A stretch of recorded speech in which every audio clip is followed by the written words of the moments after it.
지난 3일 새벽 1시 반쯤 부산 연제구 중고차 매매단지에서 불길이 치솟았습니다.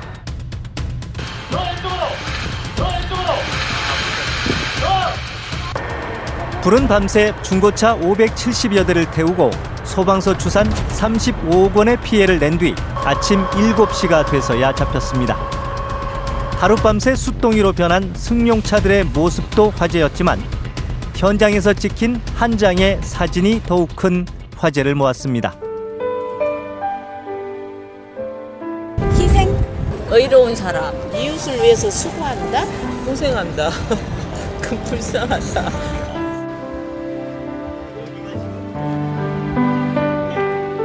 사진을 찍은 사람은 부산지방경찰청 김록수 경사입니다. 이쪽 뭐 예.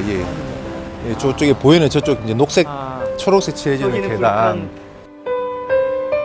김 경사는 기록 사진을 찍기 위해 인근 주택가 옥상에 올라갔다가 우연히 한 소방관을 마주하고 자신도 모르게 셔터를 눌렀습니다. 지나보기에도 새까맣게 이제 끄는 흔적들도 많고 얼굴에도 이제 땀과 함께 이렇게 범벅이 돼가지고 까만색 물이 흘러내리고 하시는 거는 사실 저도 처음 봤고요. 아마 그 사진을 보신 분들도 그런 모습은 처음 보지 않았을까. 아마 그런 부분이, 낯선 부분이 좀 진정성 있게 다가오지 않았나. 사진 속 주인공이 궁금해졌습니다. 컵라면 소방관으로 인터넷 유명 인사가 된 홍치성 소방장. 우연히 찍힌 사진 한 장으로 유명세를 타는 게 부담스럽다는 그를 어렵게 만났습니다. 제가 했던 작업은 정말 뭐 아무것도 아닌데 그분들 정말 고생 많이 하셨는데 뭐 제 사진이 또 이상하게 이렇게 되는 바람에 뭐 조금 그분들한테 뭐 솔직히 좀 죄송스럽기도 하고요. 미안하기도 하고 그렇습니다.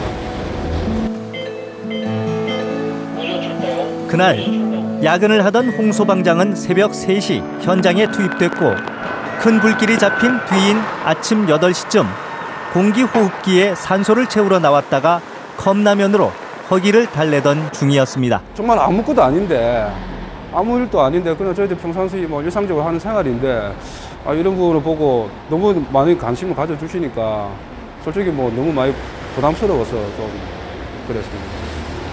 화재 현장에 나와갖고 그 밥때가 지나면은 그럴 수밖에 없는 상황이 생길 때가 많이 있죠. 라면 정도는 흔하니까 이제 그렇게 또 금방금방 그 컵라면 같은 경우에는 뜨거운 물만 있으면 되니까 그렇게 또 이제 허기를 좀 채우고.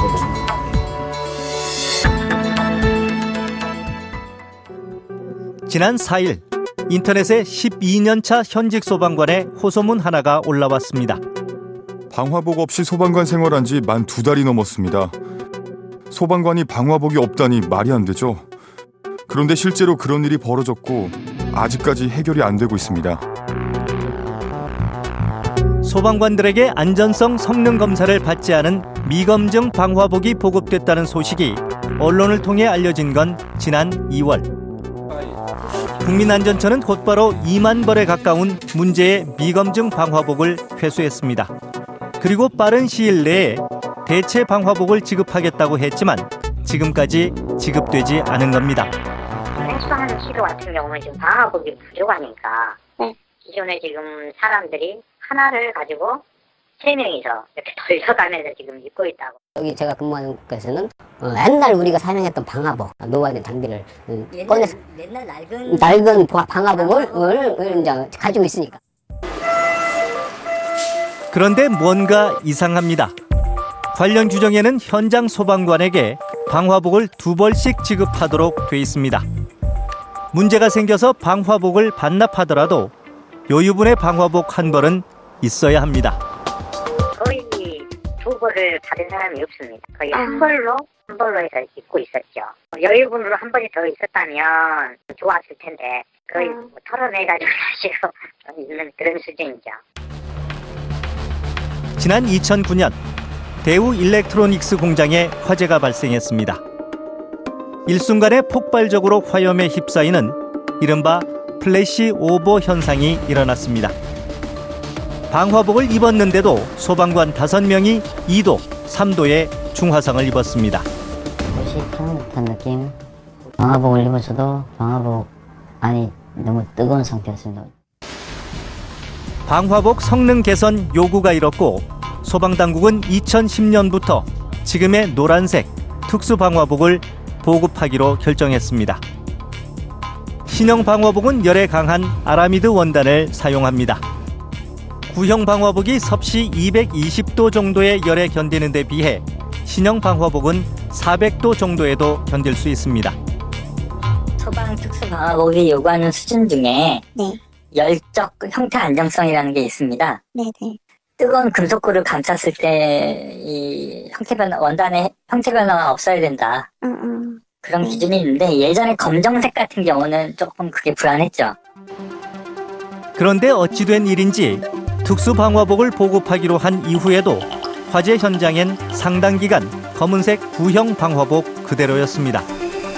심지어 보급 5년이 지난 요즘도 구형 방화복을 입은 소방관들을 어렵지 않게 볼 수 있습니다. 2013년 말에 발표된 통계를 보면 신형 방화복 보급률은 48%, 필요한 양의 절반도 채우지 못했습니다. 이 특수방화복 자체도 3년이 내구 연한이거든요. 그러니까 실제로 2010년도에 구매를 했다면 벌써 교체 연한이 도래를 한 거예요. 그러니까 한마디로 기존의 일반 방화복이 다 교체되기도 전에 특수방화복으로 산 것도 이미 교체 연한이 온 거거든요. 게다가 그나마 지급됐던 신형 방화복의 3분의 1에 해당하는 물량이 이번 미검증 사태로 전격 회수되면서 상당수 소방관들은 방화복을 동료들과 돌려 입거나 연한이 지난 구형을 꺼내 입고 있습니다. 기존에 지급된 방화복에 문제가 있으면 문제없는 제품을 먼저 공급한 뒤에 수거해가는 것이 마땅한 행정입니다. 현장 소방관들 다 나가 죽으라는 건가요?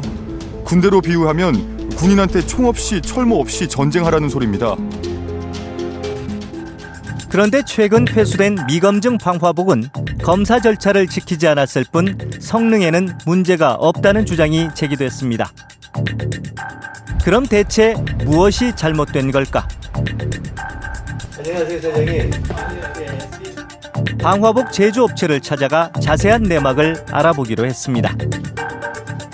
글쎄, 그 검사를 일단 안 받았다는 데 부분에 대해서는 저희가 입이 열자는 제가 할 말이 없고 그 규정을 어겼으니까. 업체 측은 일단 납품할 때마다 검사를 받아야 하는 절차를 어긴 것에 대해서는 잘못이라고 인정했습니다. 그런데 알려진 것처럼 회수된 방화복은 불량품이 아니며 더욱이 내열성 등 기능에는 전혀 문제가 없다고 주장했습니다. 짝퉁. 그걸 보고 너무 큰 충격을 받았습니다. 그 가짜라는 말을 용어하고 짝퉁이라는 그 낱말 뜻을 내가 찾아봤어요. 그게 가짜나 그렇게 하면 제가 처벌을 받아야죠. 그렇게 떳떳한데 왜 검사를 받지 않았냐고 물었습니다. 답변 대신 업체 측은 검정색의 구형 방화복과 신형 특수 방화복을 펼쳐 보입니다. 봇겹으로 이루어진 구형 방화복과 달리 신형은 내피와 외피 두 겹으로 이루어져 있습니다. 이래 입으니까 이게 내피가 없더 얇잖아요. 예. 이거는 이제 내피가 이런 식으로 이제 철부착이 되도록 이렇게 되어 있습니다. 이렇게 기능 개선을 위해 내피를 추가한 것이 이번 사태를 불렀다고 했습니다. 이게 요 사이즈가 예를 들어서 4호 있던 사람이 이 옷은 5호를 입어도 사실은 이게 좀 작은 거라. 아, 이게 내피가 이제 내피가 들어가고 이러니까. 그렇죠. 옷이 두 겹으로 두꺼워지면서 크기가 맞지 않자 소방관들의 교환 요구가 빗발쳤습니다. 하는 건 좋은데 그러니까 지금 검사 받은 게 없다고요. 그냥 바꿔주세요. 당장 힘으로 주는데 검사만 하지. 이거는 그냥 일단 급한 대로 제가 해서 저기 알아서 할 테니까 바꿔주세요. 일단 입을 게 없으니까 난 지금 그거 빠지는 거야. 급박한 현장 상황을 감안해 하루라도 빨리 교환해달라는 소방관들의 요구를 감당하지 못한 업체 측이 미처 검증받지 않은 제품을 교환해주면서 미검증 제품 보급 사태가 촉발됐다는 겁니다. 전문가들은 사태의 원인과 대책을 따지는 것도 중요하지만 무엇보다 시급한 건 소방관들에게 방화복을 보급하는 일이라고 강조합니다.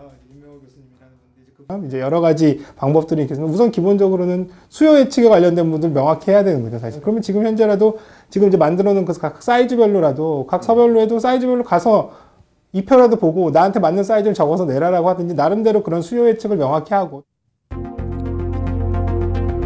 지난해 5월 인터넷 게시판에 올라온 소방관 사진에 다른 소방관의 댓글이 달렸습니다. 활동화가 예산 부족으로 2년째 지급되지 않고 있다며 열악한 여건을 토로합니다. 또 다른 소방관은 해외 직구를 통해 장갑을 사비로 구입한다는 글을 올립니다.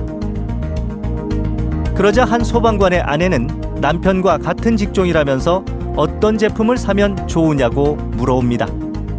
해외 직구로 장갑을 사서 쓴다는 소방관이 알려준 유통업체를 찾아가 봤습니다.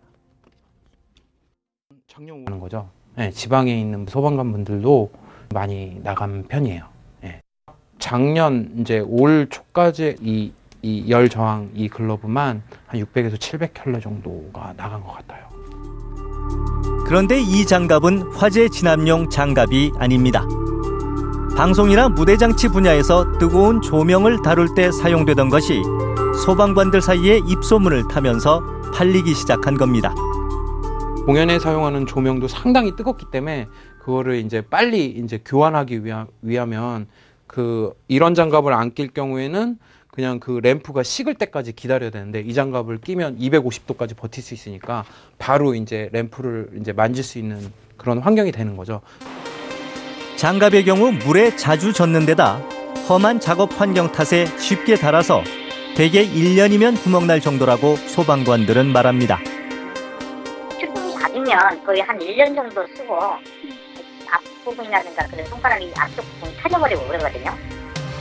그런데도 20년 경력의 한 소방관은 1년이면 해지는 장갑을 20년 동안 고작 3번 지급받았다고 털어놨습니다. 제가 안전장갑 같은 경우는요. 그때 한 6년 전인가 한번 받았어요. 그리고 못 받았어요. 다음에 언제 제가 이제 또 안전장갑을 받을지 그건 어떻게. 낡고 부실한 장비는 재앙을 불렀습니다.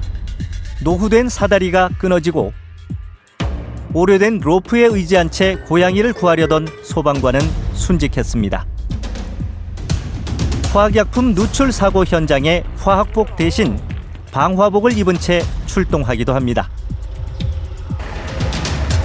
큰 사고가 나서야 비로소 예산이 집행되고 이마저도 주목구구식인 경우가 많습니다. 마스크 좀 어디가 어떻다는 거예요? 아까 마스크 말씀하셨잖아요. 지금 입과 코를 이게 막는 거거든요. 통신을 고려하지 않은 마스크죠. 2012년 인천 물류창고 화재 당시 베테랑 소방관이 출구를 찾지 못해 질식해 숨졌습니다.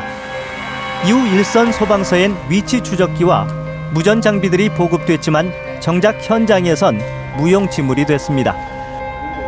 그런 것이 전부 다 지급되어 있는 것이 아니고 그 다음에 옛날에 무전기를 구입을 했을 때 이런 장치를 고려하지 않고 무전기를 구입을 했기 때문에 요거하고 호환이 안 돼서 사용할 수 없는 무전기들도 있고.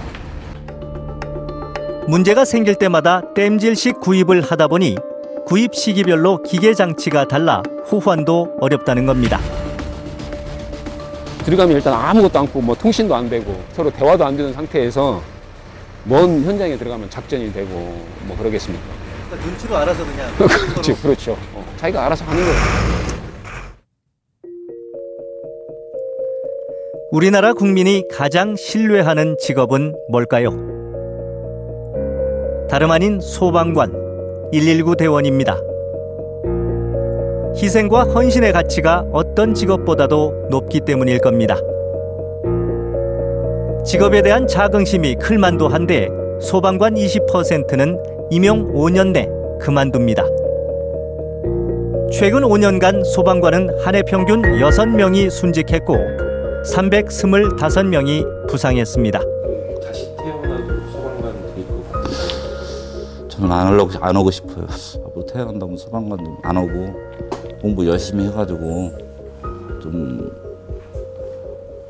그냥 이런 공무원 생활, 일반직들이나 뭐 세무직 같은 거, 그런 뭐 행정직 같은데 그런 데서 근무하고 싶어요. 저희가 이제 사실 이게 우스갯소리로 얘기하는데 슈퍼맨이 아니거든요.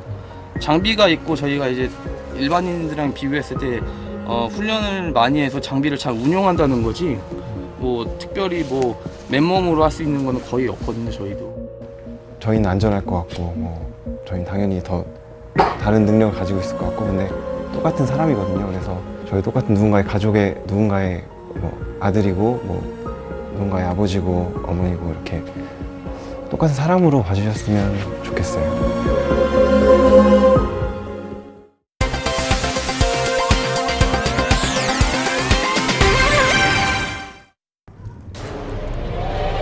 16년 전인 1999년 5월 대구의 한 주택가 골목에서 끔찍한 일이 일어났습니다. 대구 어린이 황산 테러 사건. 6살 태완군은 인적이 드문 이 골목길에서 참혹한 일을 당했습니다. 누군가 태완이의 머리카락을 잡아당겨 입을 벌리게 한 뒤 얼굴에 황산을 쏟아 부은 겁니다. 순식간에 코와 입안이 모두 녹아내렸고 두 눈까지 잃은 태완이는 전신 3도 화상을 입고 죽음과의 사투를 벌여야 했습니다. 그 태완이가 왜 병원 왔는지 나 아나? 뭐 때문에 왔는데? 응? 당시 누군가 6살 난 아이에게 저지른 천인공노할 범죄는 온 국민을 충격 속으로 몰아넣었습니다. 고통으로 몸부림치던 태완이는 병상에서 3살 터울인 형을 그리워했지만 형에게 이런 자신의 모습을 보여주고 싶어 하지 않았다고 합니다. 우리 큰애는 태안이 병원에 입원하던 그날부터 보낼 때까지 한 번도 만난 적 없어요. 태안이가 또 안 만난다고 했고. 동생과 아침에 통화를 했다. 동생이 골드런 노래를 불러달라고 해서 자신감을 갖고 울면서 불렀다. 동생 태완이가 내 빨리 나와서 형아랑 놀자 하고 말했다. 그 말을 듣고 너무 슬펐다. 7월에 방학이 되면 태완이에게 가서 한번 안아줘야겠다.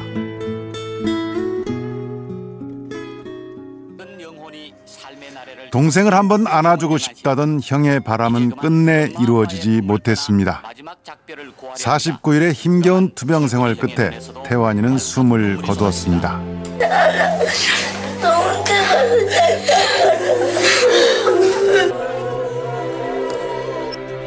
그렇게 떠나는 태완이에게 가족들은 한 가지 약속을 했습니다. 아빠가 태안이 아야 했는 사람 잡아서 혼내줄까? 아빠가 빨리 잡아가지고 궁디 10방 때리고 롯데리 포처 시킬게. 우리 태안이한테 미안하다 하라 할게. 그래 하면 되겠나? 그래. 가지고 태어나.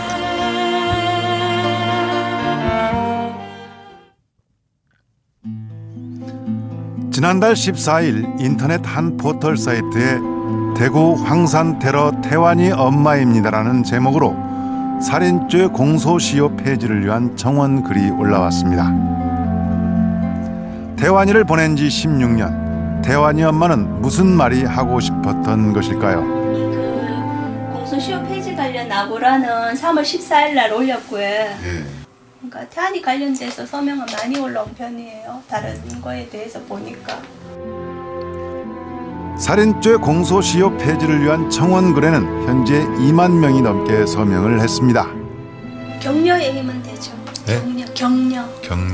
외롭고 무섭고 두렵거든요. 굉장히 외롭고 무섭고 두려운데 이런 분들 어머니 있으니까 그나마 조금 위안도 되고. 아직도 박 씨는 고통스럽게 떠난 아들 태환이에 대한 미안함과 그리움으로 하루하루를 보내고 있습니다. 껍데기로 살아요. 우리만 그럴 거 아니에요. 아마 다른 분들도 그러실 거예요. 가족을 잃어버리면 그냥 껍데기만 있고 껍데기만 웃고 그런 거지. 진짜 기쁜 마음이 있어도 마음껏 기뻐 못 하거든요. 죄스럽고 제일 후회스러운 거는 왜 보냈느냐부터 시작을 해서 그 집 앞에 그냥 골목길 달랑 내가 데려다 줬으면 이런 일 없었을 텐데. 언제 무슨 일이 있었냐는 듯이 고요하기만 한 골목. 여기에서 무슨 일이 일어났던 걸까요? 황산을 뒤집어 쓴 태환이를 처음 발견한 곳은 박 씨가 운영하던 미용실에서 채 10m도 떨어져 있지 않습니다. 애기 우는 소리 같은 게 들렸어요. 그래서 여기서는 보이지 않는 상황이어서 다시 있는데 또 한 번 비명 소리가 들렸고 그리고 또 시야에서는 없어서 있었는데 옆집 엄마가 저거 태안이 아니냐. 저 전봇대에서. 저 전봇대? 네, 저 전봇대 애가 이렇게 기대 앉아 있었어요. 집을 나선 지 10분도 채 되지 않은 짧은 시간. 태환이는 알아볼 수도 없을 만큼 처참한 모습을 하고 있었습니다. 내 아이라서 태안인 줄은 알았지만 태안이 같지가 않았었거든요. 그래서 긴가민가 해서 애를 보면서도 태안인가 태안이가 아닌가 하는 여기 태안이가 기대서 되는 요 하얀 자국이 있어요. 여기 태안이가 이렇게 기대서 다리를 내려서 이렇게 있었거든요. 이렇게 쳐져 있었어요. 태환이의 진술에 따르면 골목에서 갑자기 누군가 나타나 검은색 비닐봉지에 든 뜨거운 우유 같은 걸 얼굴에 쏟아 부었고 너무 뜨거워서 골목을 뛰어내려오다 주저앉았다는 것입니다. 그래서 그게 황산이라는 건 언제야? 황산이라는 거는 병원에서 응급처치할 때 그 의사 선생님이 뭐 약품을 알아야 치료를 할 수 있다고 하셔가지고 그래서 이게 뭔가 하고 이제 와봤죠. 그래서 현장으로 오려고. 태환이는 사고 후 닷새쯤 지나고 나서야 사고 당시 상황에 대해 힘겹게 말을 꺼냈다고 합니다. 봉지 대다 봉지 안에 들었어. 아 봉지 뭐 어떤 색깔이던데? 봉지 까만 색깔. 아이가 황산을 뒤집어 쓰기 전에 보았던 것들을 비교적 정확하게 설명하자 태환이의 부모는 녹음기와 비디오 카메라에 태환이의 진술을 담아 두었습니다.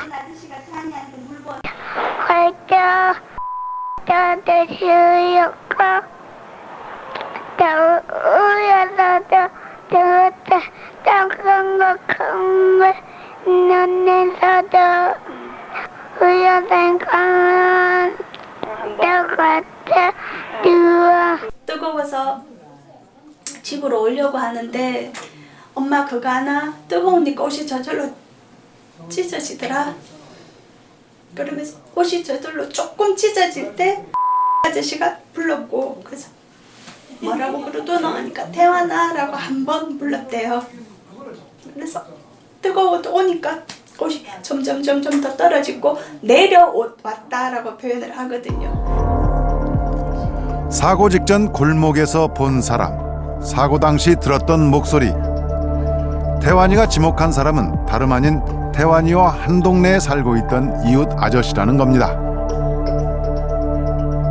근데 그 사람은 절대 태환이를 만난 적이 없다고 그 골목길에 간 적이 없대요. 만난 적도 없고. 그는 사건 발생 당시 자신이 운영하는 가게에 있었다고 진술을 했고 당시 경찰은 거짓말 탐지기에서 2번이나 진실 반응이 나왔다며 그를 풀어주었습니다. 자기가 신지 않았다고 하는 신발에 다량의 황산이 묻어 있어요.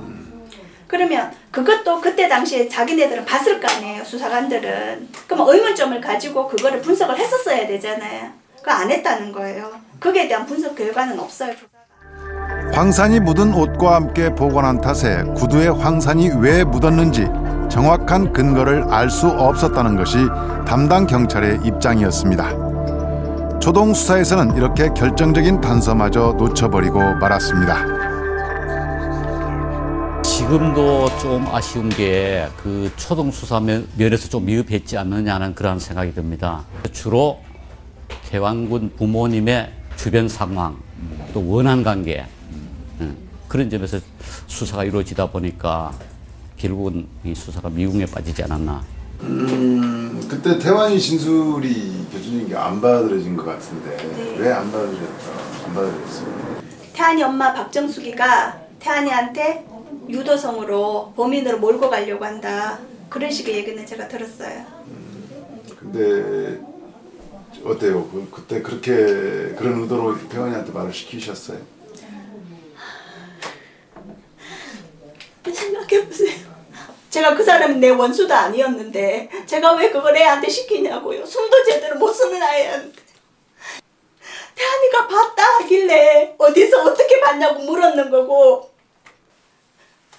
6살 아이가 어느 한순간에 시력을 잃어버리고 온몸에 붕대를 감아야 되는 상황에 낯선 사람이 오면 말을 안 하잖아. 그래서 제가 녹음을 한 거였거든요.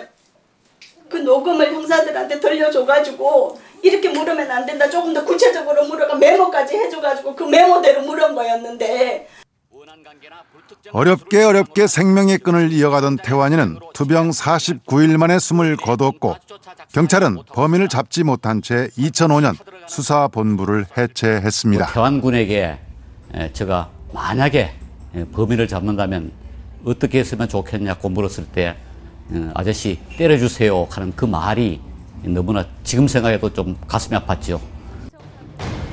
2013년 12월 공소시효 만료 6개월을 앞두고 대구 시민단체와 유족들은 사건의 재수사를 촉구하고 대구지검에 청원서를 냈습니다. 이렇게 2013년 12월 3일 다시 재수사가 시작됐지만 결과는 마찬가지였습니다. 태환이의 말에 신빙성이 있다 없다 이런 거는 다 무시하고 태환이가 특정인을 지칭하지 않았다 하는 그걸로만 보고를 해서 태환이의 그 진술에 대해서 완전히 또 한 번 묵살을 당한 거예요. 지난해 7월 4일 공소시효 만료 3일을 남겨두고 태환이 부모는 법원에 재정 신청을 했고 공소시효는 일시적으로 정지된 상태입니다. 그 사이 재정 신청마저 기각됐고 이에 불복한 태환이 부모는 대법원에 재항고를 했습니다. 재항고 기각이 되면 태환이 억울함은 영원히 묻히는 거죠. 만약에 대법원에서 재항고마저 기각된다면 태환이 사건은 영구 미제가 될 수밖에 없습니다. 공소시효가요. 태환이는 15년이에요. 2007년 이전이라서 소급적용도 받지 않고 그러면 15년 지나서 태환이를 가해한 사람은 제가 면죄부를 받는데 우리는 평생 태환이를 여기 안고 살아야 됐는데 현행 살인죄의 공소시효는 2007년 개정돼 25년이지만 태환이 사건은 개정 전 사건으로 공소시효 15년을 적용받습니다. 우리나라와 달리 영국이나 미국 등은 흉악범죄의 공소시효를 아예 인정하지 않습니다. 일본 역시 2010년 4월 살인, 강도살인 등 12가지 중범죄에 대한 공소시효를 모두 폐지한 바 있습니다. 우리나라도 하루빨리 살인죄에 대한 공소시효가 폐지되는 것만이 태환이 부모에게 남은 유일한 희망이라고 할 수 있습니다. 지금 어떤 그거냐 뭐 결과가 어떻게 될 것 같은데 이 말조차도 물어볼 수 없을 만큼 고통 속에서 지냅니다. 그야말로 한마디로 표현해가 자기들이 겉으로는 멀쩡한 사람 같아도 생지옥에서 사는 거예요, 두 부부가. 공소시효 폐지 서명 좀 부탁드리겠습니다. 안녕하세요. 저기 혹시 황산태로 태환이 사건 아세요? 알지요. 저 태환이 엄마 맞지. 엄마 맞네. 그래서 살인죄에 대해서 공소시효 폐지해달라는 그 법안을 통과시켜달라는 서명이거든요. 고맙습니다. 대구 황산테러 사건 15년 전에 있었잖아요. 여기 부모님들 저희 같이 나와서 태환이법이라고 지금 국회 통과시키기 위해서 서명 받고 있거든요. 서명 하나만 해주시고 가세요. 이름하고 주소만 하고 전화번호만 적어주세요. 살인죄 범죄자들하고 용의선상에 올라가는 사람을 정말 제대로 수사 한번 해보지도 못하고 이렇게 억울하게 부모님 평생을 살아가셔야 한다는 거는 말도 안 되는 일이라고 생각을 해요. 진짜 애기 키우고 있으니까 저도 너무 애들 밖에 내놓기도 무섭고 그런 사건이 생기면 그래가지고 이제 뭐 살인 사건 같은 거는 이제 뭐 공소시효 같은 거 없이 잡을 때까지 그렇게 해야 되지 않을까 평소에 생각을 하고 있어가지고. 한 달가량 이렇게 받은 서명이 4만 건에 달합니다. 바로 어제 태환이 어머니는 살인죄 공소시효 폐지를 청원하는 4만 명의 서명부를 국회에 제출했습니다. 일본에도 미국에도 독일에도 영국에도 이런 사건들에 대한 공소시효가 없습니다. 그리고 국회 법제사법위원회 서영교 의원과 함께 살인죄에 대한 공소시효 폐지, 이른바 태환이법의 조속한 통과를 촉구하는 기자회견도 가졌습니다. 이제 대한민국은 과학적 수사 능력도 많이 좋아졌고요. 증거 보존 능력도 좋아졌습니다. 그래서 이제 공소시효는 폐지돼야 더 억울한 사람이 없고요. 검찰이나 경찰도 초동수사 제대로 하지 않으면 이거 평생 수사해야 된다는 부담을 가질 테니까.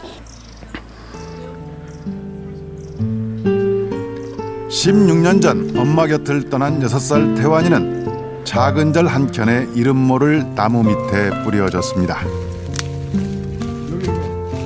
오늘도 태환이 엄마는 태환이 대신 태환이 나무를 끌어안습니다. 우리 태환이도 컸으면 이만큼 이 아름다리 나무만큼 컸을 텐데 많이 자랐을 텐데.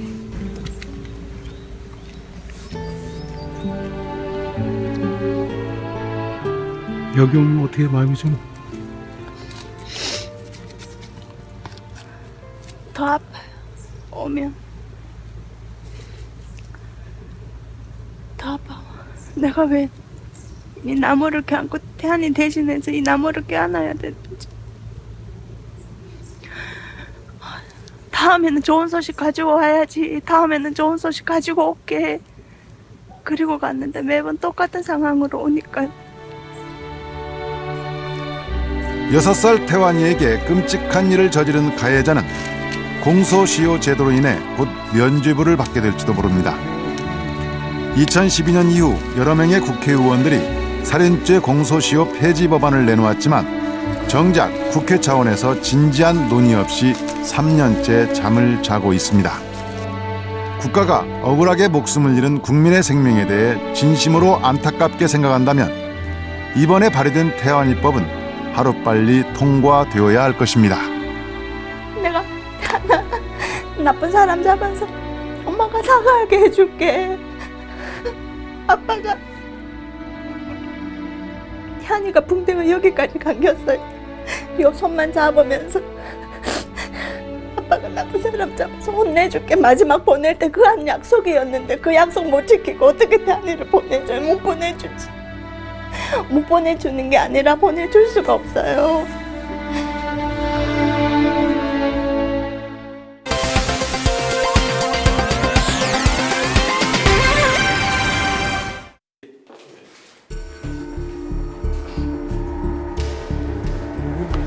그는 무척 억울하다고 했습니다. 나를 또 뭐 살인자라고 모를까 싶어가지고 겁이 나요. 이제. 두 아이의 아버지이자 한 집안의 평범한 가장인 공우영 씨. 그는 35년 넘게 바다를 터전으로 살아온 산업 잠수사입니다. 지난해 9월 그에게 날벼락 같은 일이 생겼습니다. 과실치사 혐의로 재판을 받으라며 공소장이 날아온 겁니다. 그걸 딱 보니까 진짜 혈압이 오르더라고. 왜? 뭐 때문에? 어? 다 니들이 이게 열심히 가서 해줬는데 왜 그거를 기소를 하느냐. 왜 이런 일을 당해야 하는 건지 주변 사람들도 황당하다는 반응입니다. 공용 선배 나이 드신 분이 진짜 고생 많이 하셨거든요. 상은 못 줄 망정 그런 죄를 덮어 씌운다고 그쪽으로 그 책임 전가한다는 자체가 참 실망스럽고. 되려 산자들이 살아있는 사람들이 죄를 죽이는 거예요. 4개월이 넘게 재판을 받고 있는 공 씨. 그는 왜 법정에 서게 된 것일까?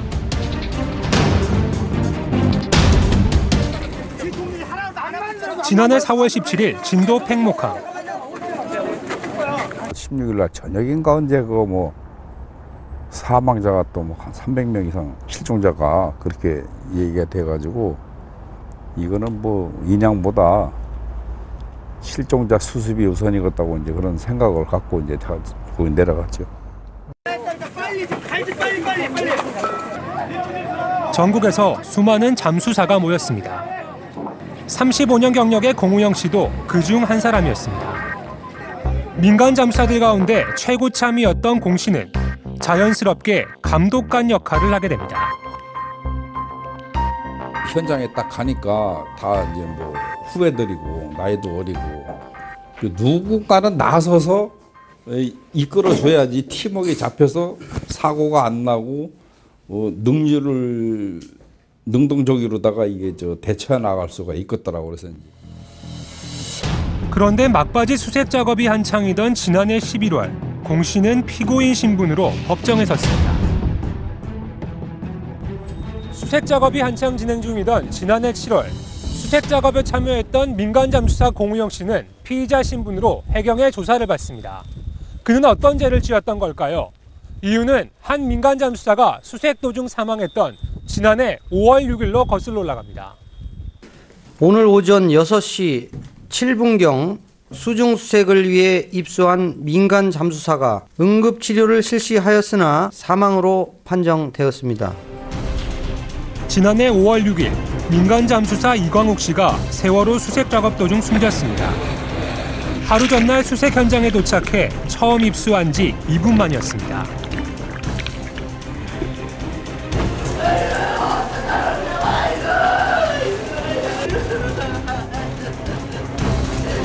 당시 해경은 총괄 책임이 자신들에게 있다고 밝힙니다. 책임 부분에 있어서는 이 해경이 전체적으로 총괄 책임을 작업 현장을 지고 있기 때문에. 하지만 그 이후 공우영 씨에게 기막힌 일이 벌어집니다. 사고 나고 그거를 제가 들어와서 해경 수사과에서 들어왔어요. 그 바지로. 그때 당시에는 뭐 참고인 조사를 하더라고요. 그 이제 조사 다 받고 난 뒤에 6월 중순경 이후인가 돼가지고 자꾸 나보고 언제 나오냐고 뭐 다시 조사를 받을 게 있다고. 그런데 다시 조사를 받을 때 공 씨의 신분은 이광욱 씨 사망 사건의 피의자로 바뀌어 있었습니다. 그리고 한 달 뒤 재판에 넘겨졌습니다. 전부 이제 제 책임이라고 그러니까 지금 아이러니하죠, 그게? 속된 말로 진짜 물에 빠진 사람 건져주니까 벗다내라는 그 식이죠. 공소장을 살펴봤습니다. 석연치 않은 점이 곳곳에 눈에 띕니다. 우선 숨진 이광욱 씨가 공우영 씨 회사 소속 직원이라는 점. 취재진은 공 씨의 회사로 찾아가 봤습니다. 회사 쪽으로 연락 온 적 한 번도 없어요. 아니면 선생님이 회사 사장님이 들어가셔가지고 내용이 맞는지 여부를 혹시 질문 받으신 적은 있으세요? 아니, 없어요. 그 돌아가신 이광욱 잠수사가 유성 소속이다 이렇게 딱 명시가 되어 있더라고요. 그거는 맞는 건가요? 아니죠. 저희 소속이 아니에요. 저도 모르시는 분이고. 1차 사고 조사를 맡은 해경도 이 사실을 알고 있었습니다. 그분 친구들과 지인들과 함께 우리 평목에 가자 그래가지고 내려오셨던 분이고 어디에 소속된 분은 아니었어요.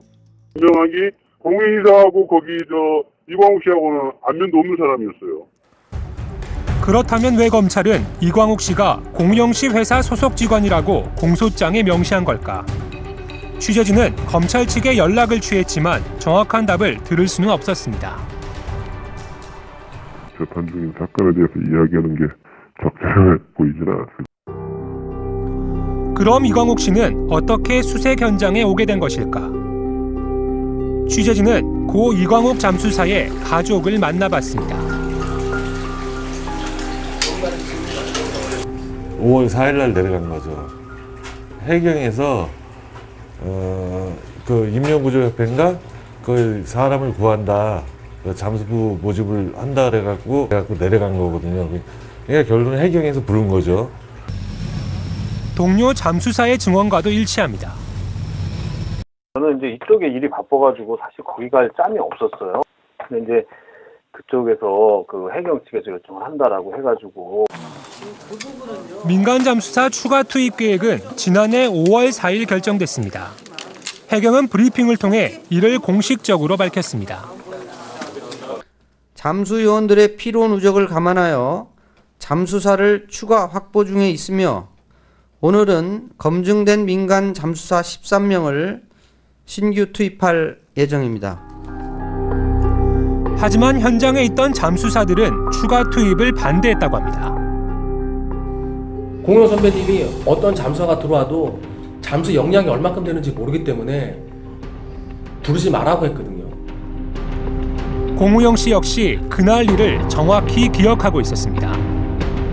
갑자기 그때 그 높은 사람이 온다고 뭐 잠수사를 50에서 60명을 채우라고 이렇게 누가 그랬다고 그러더라고요. 해경인가 어디에서 연락이 와가지고 그래요. 우리는 더 이상 사람 필요 없다. 이제 분명히 그 해경한테도 얘기를 해줬거든요. 그런데 이제 들어왔어요. 해경은 왜 현장에 반대를 무릅쓰고 민간 잠수사를 추가 투입한 걸까? 잠수사 추가 투입을 발표한 5월 4일은 박근혜 대통령이 진도 팽목항을 두 번째 방문한 날이었습니다. 공소장에 석연치 않은 점은 또 있습니다. 공 씨가 이광옥 씨의 잠수 자격증 유무를 확인하지 않고 수색 현장에 투입했다는 점입니다.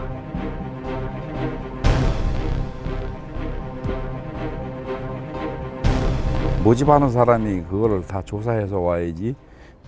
그 바다의 가운데 떠 있는 사람 보고 그걸 어떻게 확인을 합니까? 전화도 잘 안 되는데. 이광옥 씨는 해경이 데리고 온 잠수사였습니다. 그렇다면 그의 자격 검사는 누가 해야 하는 걸까? 세월호 사고 이후 해경 조직을 통합해 창설된 국민안전처를 찾아가 봤습니다. 당시 확인 안 한 건 맞습니다. 그거는. 네. 그 확인이라는 건 해경 쪽에서 했어야 되는 부분이군요. 예. 수중 작업에 대한 충분한 사전 교육이 이루어지지 않았다는 것도 재판에 넘겨진 주요 이유 가운데 하나입니다. 하지만 고 이광옥 씨의 후배로 수색 현장에 함께온 양영수 씨는 검찰의 주장을 반박했습니다. 그때도 이제 이광옥 잠수하고 같이 이제 그러면 그런 수칙이나 이런 브리핑 같은 걸 받으신 건가요? 네, 그래가지고 현장 파악 다 하고 장비 점검 다 하고 그러고 들어간 거죠. 주의할 점이라든가 이런 거 다 확인해야 들어가죠. 안 그러면 우리 안 들어가요. 이외 공소장의 대부분은 공 씨가 감독관 역할을 했다는 데 할애돼 있습니다. 그렇다면 그는 현장에서 감독관으로서 어떤 역할을 수행한 걸까? 취재진은 공우영 씨 재판에 검찰 측 증인으로 나갔던 구진옥 잠수사를 어렵게 만날 수 있었습니다. 구진옥 씨는 고 이광옥 씨와 마지막까지 교신을 한 잠수사로 사고 현장을 처음부터 끝까지 지켜본 사람입니다. 이광옥 씨는 참 가슴이 아픈데요. 공우영 씨께 이 사람들 둘이는 좀 안 넣었으면 투입을 안 했으면 좋겠다. 공우영 씨도 공감을 했었어요. 그렇지만 뭐 이 사람 못 넣겠다 하고 할 수 있는 그 정도의 그 위치가 아니었다고 저는 이해를 해요. 그는 실종자 수색 당시의 사진을 몇 장 보여줬습니다. 그 부분을 제가 설명을 드리기 위해 가지고 자료를 좀 찾아봐 봤어요. 수색 중인 바지선 위에 해경 관계자가 곳곳에 눈에 띕니다. 멀찌감치 떨어져 해경의 브리핑을 듣고 있는 공우영 씨의 모습도 보입니다.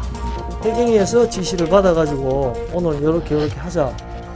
이렇게 해서 이제 그 사실을 그 상황을 그 밑에 우리들에게 이제 브리프를 해서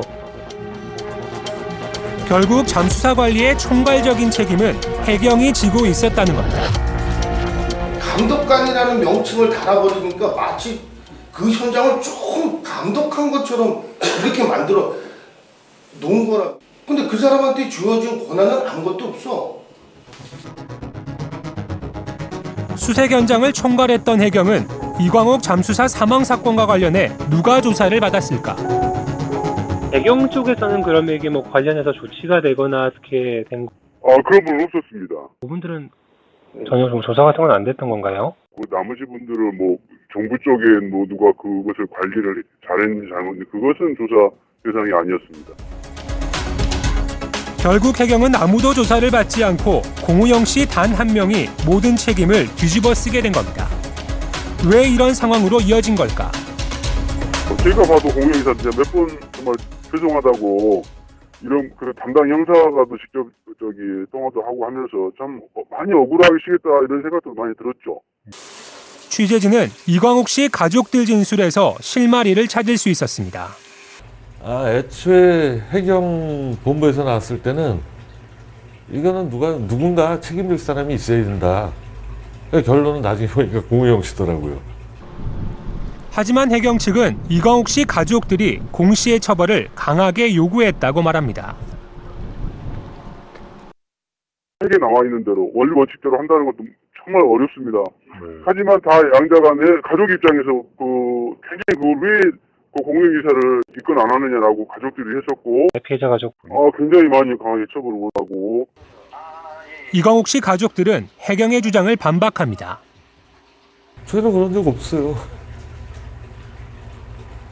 그분도 다 자기가 감독관이 아니라는데 우리가 그분 보고 어떻게 엄벌을 처해달라고 얘기를 하겠어요. 말도 안 되는 소리죠. 이광옥 씨 가족들은 오히려 해경을 철저히 조사해달라고 탄원서를 제출하기도 했습니다. 그럼 사고 당시 수색 현장에 있었던 해경들은 지금 무엇을 하고 있을까? 사고 당시 수색 현장을 총괄한 해경 경비안전국장은 지금은 국민안전처 해양경비안전국장으로, 해경의 업무 지시를 민간 잠수사들에게 전달한 해경 과장은 현재 중앙해양특수구조단장으로 일하고 있습니다. 이광옥 사망 사건에 아무런 책임을 지지 않고 그대로 자리를 지키고 있는 겁니다. 시민단체들은 이광옥 씨 사망 당시 수색 현장에 있었던 이들 2명을 검찰에 고발할 예정입니다. 세월호 사건에 있어서도 해경이 총책임을 졌던 것입니다. 그럼에도 불구하고 해경이 책임을 지기는커녕 그 민간 잠수사한테 책임을 떠넘기는 방식으로 해결하는 것에 대해서 굉장히 문제를 지적하고 싶은 것이고요. 세월호 참사 1년. 임정수 씨는 세월호 수색 작업이 끝난 후 6개월 만에 다시 진도를 찾았습니다. 그는 지난해 11월 말까지 실종자 수습 현장에 투입된 민간 잠수사입니다. 소견서하고 진단서하고 준비해 왔습니다. 의사상자 신청을 하기 위해 충남 보령에서 진도까지 내려왔습니다. 그는 아직 세월호 수색 당시의 기억에서 자유롭지 못하다고 합니다. 저희들이 물속에서 애들 수습했잖아요. 너무 짠하고 불쌍하고 그 모습이. 무서워서 주먹 쥐고 있는 모습, 서로 움켜 버듬고 있는 모습, 이런 모습이 각인이 돼갖고 안 없어져요, 쉽사리.